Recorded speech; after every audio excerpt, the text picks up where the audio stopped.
final do século XIX. A cena cultural de Curitiba começa a ganhar força. Os movimentos artísticos levam dezenas de pessoas a teatros improvisados, até que surge em 1884 o São Teodoro. Palco de diversos espetáculos, brilhou como principal da capital paranaense por 10 anos. Mas em 1894, os ventos da Revolução Federativa sopraram por essas terras e o teatro se transformou então em prisão política. Curitiba estava no caminho dos revolucionários gaúchos que seguiam para o Rio de Janeiro. O objetivo deles era derrubar o Marechal Floriano Peixoto. Aos militares paranaenses coube a missão de defender a pátria. Foi por isso que muitos maragatos foram presos aqui. O clima de guerra na capital durou alguns anos. Só no começo do século XX é que a arte volta a ter espaço. O São Teodoro passa por ampla reforma, ganha até luz elétrica e se transforma em Teatro Guaíra, Guaíra com Y. O nome foi escolhido numa espécie de concurso feito entre os intelectuais da época.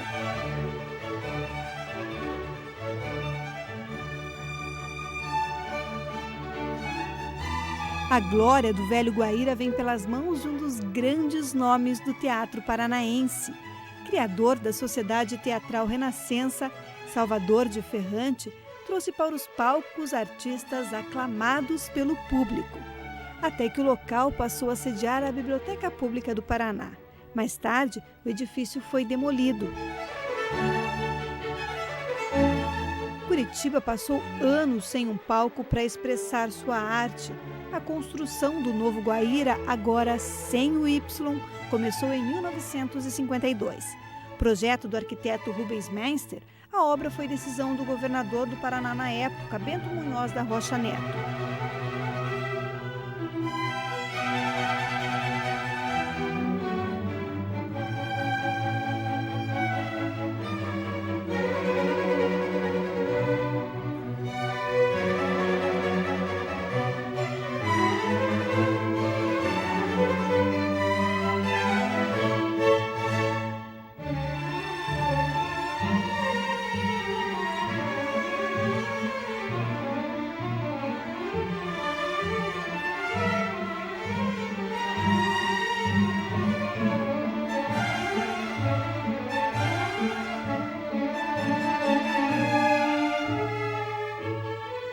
Miguel Esposito começou a trabalhar aqui quando o teatro estava sendo construído.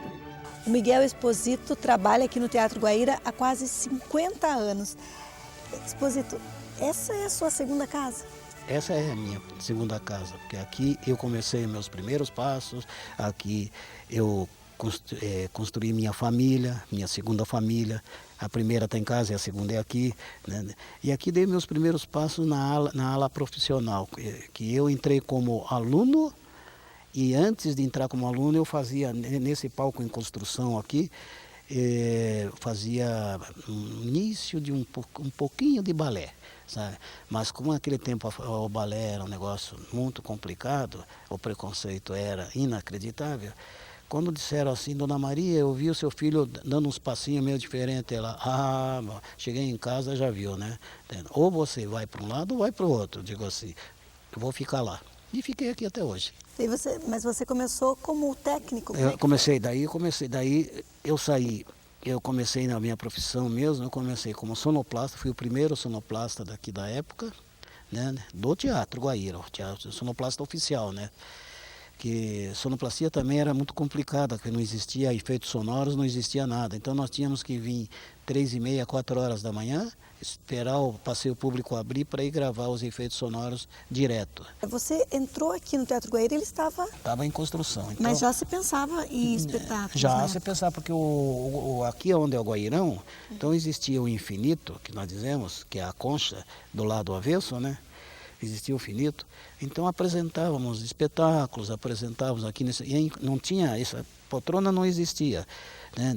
Quem quisesse trazia o seu banquinho, ou lá na frente que sentavam as autoridades, então se botava aqueles bancos da Brahma, sabe, antigamente. Então o teatro estava sendo erguido, mas os espetáculos já estavam acontecendo. Estava acontecendo alguma coisa, que o Guairinha foi inaugurado em 54, e o Guairinha estava direto. Portanto que até o Guairinha, a primeira ópera do Guairinha foi o Barbeiro de Sevilha, regido por Wolf Schaya, né, que foi meu professor também de canto, né, que eu dei umas incursão por canto, tudo, mas não era meu campo mesmo era técnico, né? E hoje o meu campo virou histórico. Eu acho que foi bem escolhido o nome Guaíra, sabe? Que hoje é no mundo todo Guaíra, né? Então qualquer pessoa diz assim, eu trabalhei no Teatro Guaíra, é uma referência. Quando você sai daqui para procurar emprego em outros teatros no Brasil e fora do Brasil, que nós temos gente trabalhando nos Estados Unidos, temos gente na Grécia, no Japão, inclusive uma atriz nossa aqui, que o pai era ator, a mãe era atriz, hoje ela tem casa de samba em Tóquio, no Japão, né? Quer dizer, tudo saiu disso aqui. Ele já foi projetado para ser um dos teatros mais importantes da América Latina? Sim, da América Latina. Na época já existia essa pretensão. Que isso aqui é uma cópia de um teatro de um lugar que chama-se Bayreuth, Alemanha. É uma cópia mais ou menos dessa cidade, né? Eu conheci só por fotografia esse teatro da Alemanha, sabe? Apesar que eu tive com o Balé Guaíra na Europa, viajei lá na Europa com o balé, fomos a Lisboa também, e lá em Lisboa nós fomos recebidos de braços abertos, porque eles olharam assim para nós assim e disseram, nossa, mas é brasileiro, tudo pequenininho, tudo feio. Fazer o quê? Deixa eles falar. Daí, quando nós terminamos de montar o circo místico, eles disseram, eu não acredito que vocês fazem isso, porque lá, quem trabalha na coxia direita, não fala com da esquerda. Então o cara aposenta-se, daí um dia ele vai conversar com o outro. Eles são assim, só conversam lá na rua. Aqui, não se dão. E aqui é aquela harmonia, né? Não, e nós, o brasileiro, ele lava, passa, cozinha e aperta o parafuso. E como é que foi esse começo aqui? Qual que é a lembrança que você tem assim, do primeiro espetáculo que você O primeiro espetáculo que eu ajudei, e aí o diretor resolveu de me botar como ator. Eu estava longe ainda de ser ator, né? E a filha da Anissete Bruno dançava um anjinho nesse espetáculo, a Beth, dançava um anjinho. E o diretor disse assim, você entre e vai fazer o Burro, que era uma peça do Maria Clara Machado, e era um boi e um burro a caminho de Belém. Mas esse começo foi tão interessante, que a gente aprendeu na realidade, entende? Como se pisava, como era gostoso, como era bom, ao tempo que arte era arte. Todas as estreias aqui naquela época era quase como obrigatório, né? Era considerado uma cidade laboratório. Ainda é, não é? Ainda tem alguma coisa, sabe? Então a cidade, o Guairinha lá embaixo, né? Todas as estreias eram lá. Inclusive quem inaugurou o Guairinha foi Dulcina de Moraes. Foi minha professora também na época, tudo. E foi por causa dela que eu fui também a Brasília fazer a abertura do festival. Então eu era o único contra-regra técnico no Brasil que tinha essa possibilidade de convidado para ir e vir fazer. Então, em 54 inaugurou Guairinha, 70 inaugurou o Mini, e em 74 inaugurou esse aqui. E como é que foi esse incêndio? O que aconteceu? Mas eles, na realidade, como era aquele problema muito difícil por causa da censura, essas coisas todas, a gente não podia, sabe, às vezes era reprimido até falar as coisas, sabe? Todo o espetáculo passava pela censura toda, inclusive tem eu guardo até hoje a tabela da censura aprovada. O que era? Uma palavra que eles tiravam? Eles chegavam a cortar o texto todo? O chefe da censura sentava aqui, eu aqui e o diretor junto comigo aqui, ele dizia, só marque para mim aí o que ele vai te dizer aí. Então a gente riscava as coisas que ele dizia. Mas o que a censura tem a ver com o incêndio? O que aconteceu na realidade? Porque era a época da censura e você não podia responder. O incêndio em si, ele deu por quê? Aí era segredo. Aí era segredo, né? Aí você não podia contar. Eles disseram uma série de coisas, né? E a gente não podia falar a verdade, sabe? Se a gente soubesse na realidade como foi, né? Então não. É ainda um tabu falar disso? Ainda hoje você fica reprimido, sabe? Quem viu a obra ser construída em anos, Um pouco, qual que foi a reação um daí? pouco, não tinha muita gente chorava, sabe? Muita gente chorava, tudo, né? Aí dizia assim, e agora? Vamos esperar mais 4 anos, tudo. E o Guairinha funcionando a todo vapor. Segurando, né? As pontas. Segurando as pontas, né? Aí depois que veio o Mini, e aí em 74 inaugurou aqui, né? Com grandes pompas, aí veio gente do mundo inteiro. Que quando foi a inauguração, foi um mês todo aí, muita festa, sabe? E o primeiro espetáculo, qual que foi? Paraná, terra de todas as gentes, né? Muito bonito espetáculo. Até com muita gente daqui, foi a maior parte com gente daqui, né? Aí depois que daí nós tínhamos, em 63 fundamos o Teatro e Comédia do Paraná, e daí do teatro, depois que acabou o Teatro e Comédia do Paraná, daí formou-se os núcleos, os grupos em roda e os cursos, inclusive. Qual é a lembrança que você tem, assim, o que foi mais importante acontecer nesse teatro para você? O mais importante foi quando eu trabalhava com a Virginia Lane, lá no espetáculo do Guairinha lá, ela olhou assim para mim e disse assim, Esposito, você vai morrer nesse teatro, tô até hoje. Então eu guardei aquilo, sabe? Né? Eu digo assim, puxa vida, ainda estou vivo. Foi praga de madrinha, mas estou aqui. Né? Uma praga boa, né? Uma praga boa, claro. Né? Mas aquilo que eu digo, fazer o que gosta é uma coisa. Se não gosta, cai fora. Cai fora, né? Vai estudar outra coisa. Né? Porque aquele tempo, quando você entrava como aluno aqui, o teatro ia te experimentando lado administrativo, lado técnico, lado produtivo, né? Que você ia para uma produção, essas coisas todas, sabe? Então, alguma coisa você ia cair. Né? O meu sonho, quando eu vim para cá, na realidade, era ser o ator. Mas era uma época que para ser ator tinha que ter mais de 1 metro e lá vai pedrada, sabe? Tinha que ser, eles chamavam o homem bonito da época, tudo. Eu baixinho, sentado no lado do Grande Otelo. E olhando assim para esse palco, qual que é a imagem que vem na sua cabeça, assim, mais forte? O mais forte mesmo é de todos os bons espetáculos que passaram aqui, sabe? Porque você quer ver um espetáculo internacional que passou aqui, do Ray Charles, Ray Conniff, né? E as grandes companhias que passaram por aqui, né? E as grandes óperas que passaram aqui, né? Então houve assim uma gama de espetáculos, o balé Bolshoi, na época que o Bolshoi vinha para cá, então vinha com muita segurança de lá para vir aqui. Né? E todo bom brasileiro que tem uma cachaçinha boa, então eles oferecem uma cachaçinha. Os caras já ficam amigos da gente, né? Então nós pegávamos os bailarinos do balé Bolshoi e ia lá no ginásio Tarumã jogar futebol com eles. Oferecia linguiçada, essas coisas. Foi uma imagem gostosa, que inclusive eles gravaram para o museu deles, lá de Moscou. Né? Então aquilo ficou gravado na gente, pelo respeito que eles tinham pelo técnico, pelo ator, pelo aquele país que eles estavam pisando. Inclusive teve gente que saiu do balé e casou, está aqui em Curitiba até hoje.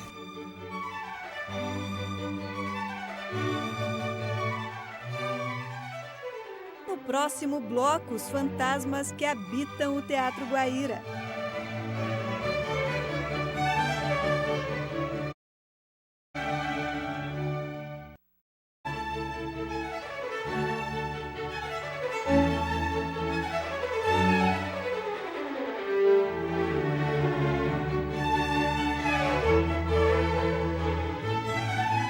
Esposito, nesses anos todos, o Guaíra não se limitou a ser só um palco para grandes espetáculos, se transformou também num centro cultural. Como é que é isso? O que acontece aqui para movimentar o cenário cultural curitibano? Como você sabe que tudo aparece de repente, tudo acontece de repente. O Centro Cultural foi uma boa realmente, que eu iria falar nisso, né? Que o Centro Cultural apareceu assim de repente.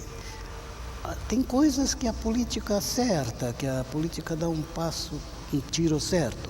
E graças a Deus, aos bons governadores, aos grandes homens da política que passaram aqui pelo teatro, né, como o mestre nosso, que é o Requião também conhece, sabe qual é a arte, nós ficamos felizes quando a coisa se elevou com o nome de Centro Cultural, que foi benefício para a classe.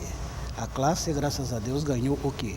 Um bom título. Olha, hoje nós temos o Teatro para o Povo, temos vários espetáculos para o Teatro Povo, né? Temos vários espetáculos que é de fácil manejo para as pessoas de pouco poder aquisitivo vinham assistir isto, né? Graças ao poder público, né? Mas nós continuamos aí levando a vida e abrindo as portas para quem precisa realmente ver o Teatro Guaíra de perto. Houve críticas na época em que ele foi construído por ser um teatro tão grande? Houve, chamavam de elefante branco. E esse elefante branco tinha causado mal-estar até na época, sabe? Mas eles não pensavam que isso aqui iria crescer tanto e que Curitiba está no que está hoje. Vai crescer mais ainda, não vai ficar só nisso, não. A orquestra ensaia diariamente aqui, das 8h30 ao meio-dia, sabe? E eu comecei junto com a orquestra também, quando foi fundada a orquestra, em 85. Nós vimos uma orquestra nascer. Já era para ser criado em 1954 para 55, que inclusive no organograma de trabalho constava orquestra e balé. Mas só muitos anos depois é que conseguimos colocar a orquestra no palco do Guairão. Quando eu vi ela abrir, quando eu dei o terceiro sinal para abrir a cortina, de um sonho realizado. E estamos aí hoje. Um sonho que está sendo alimentado mantido. Constantemente. Bons maestros têm vindo, bons solistas, né? É uma gama de músicos muito grande, que vem do mundo inteiro, sabe? E que nós mandamos para lá e eles mandam para cá. E é o que acontece hoje, né? E essas exposições aqui, são constantes? Isso aqui é uma exposição que o professor Armando Maranhão, que é o fundador do nosso Museu da Memória, e esse professor, ele nos foi de grande ajuda, porque eu comecei minha vida no teatro com ele.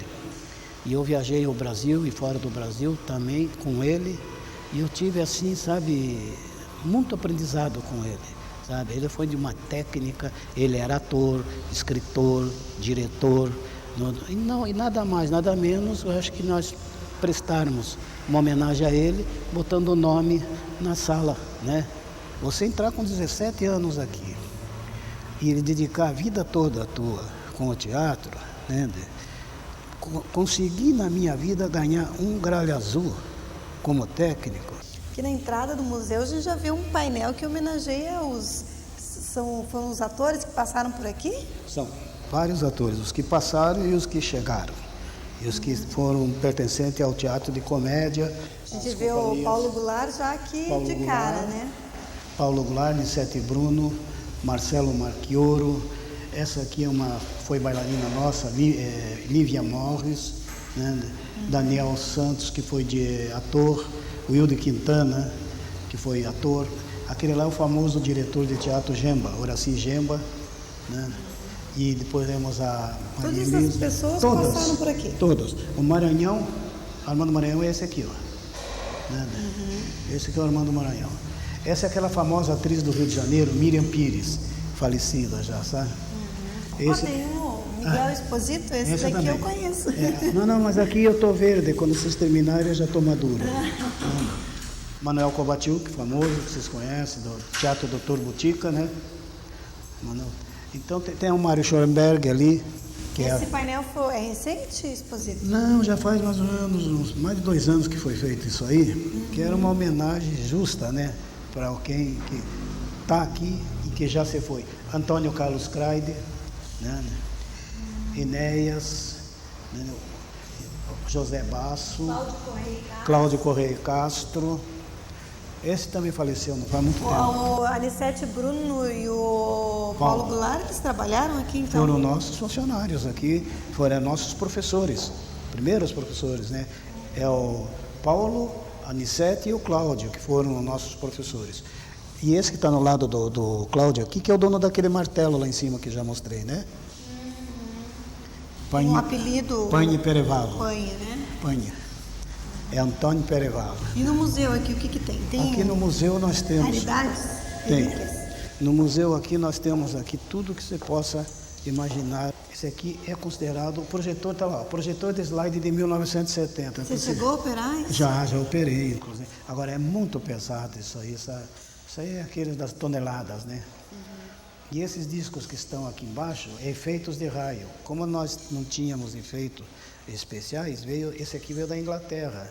Sabe? Era uma coisa super moderna, né? Nossa, era. Aí depois desse, nós viemos com a mesa de luz de 1954. Essa aqui é a mesa do Guairinha. Hoje é feito tudo por computador? Tudo por computador.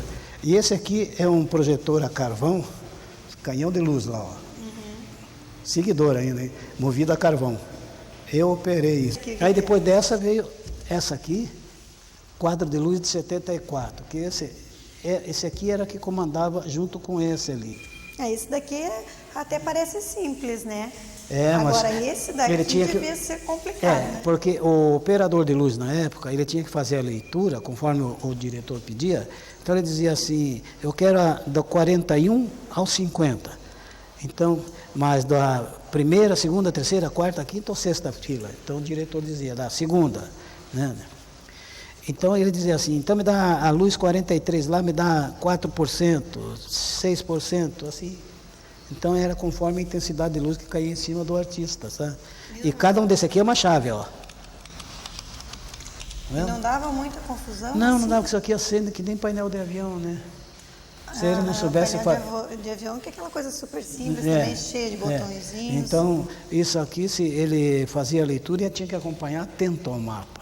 Não podia tomar Berry Night, senão você perdia o voo, tchau, caía de bico. Né? E é assim que é a nossa vida, sabe? Levando aqui dentro do Guaíra, vendo de tudo um pouco, ó, como esse espetáculo aí que nós tivemos aqui, que era Colunas da Sociedade. Eu era sonoplasta desse espetáculo. Né? 1966, antes do Guairão ficar pronto. Antes do Guairão ficar pronto. Né? E aí, artistas famosos na época, inclusive Dona Miriam Pires, que é essa senhora de que está de mão cruzada ali, essa ali, a Dona Miriam Pires também foi grande atriz nossa, a Lala Schneider que está atrás da Miriam Pires aqui, ó, no meio aí, está com o de Charles na mão. E lá na ponta aquela moça lá é a famosa Claudete Baroni, que é tia de um... Todas falecidas. Todos já se foram, né? Já se foram. Falando em falecida, essa imagem aqui é muito tétrica, né? Eu também não sou muito a favor, não, sabe? Porque eu acho que você tendo a fotografia da pessoa, já manda... Dá uma impressão que você está com a cabeça do cara aí, poxa. Mas o que é isso? O que eles fizeram? Eles, no dia que ele faleceu, tiraram na hora que ele faleceu, tiraram esse molde em gesso. Né? E ficou isso aí até hoje. E por que está aqui no Teatro Guaíra? Porque ele vinha, todas as estreias nacional, a maior parte da estreia nacional dele era tudo aqui. Que era considerada a cidade de laboratório, né? Esse é o Procópio Ferreira. Esse é o Procópio, pai da Bibi Ferreira. Pai da Bibi Ferreira. Pai da Bibi Ferreira. Batuta de Regência do ano de 1900, acervo do senhor Miguel Esposito. Esse eu ganhei. Foi um presente?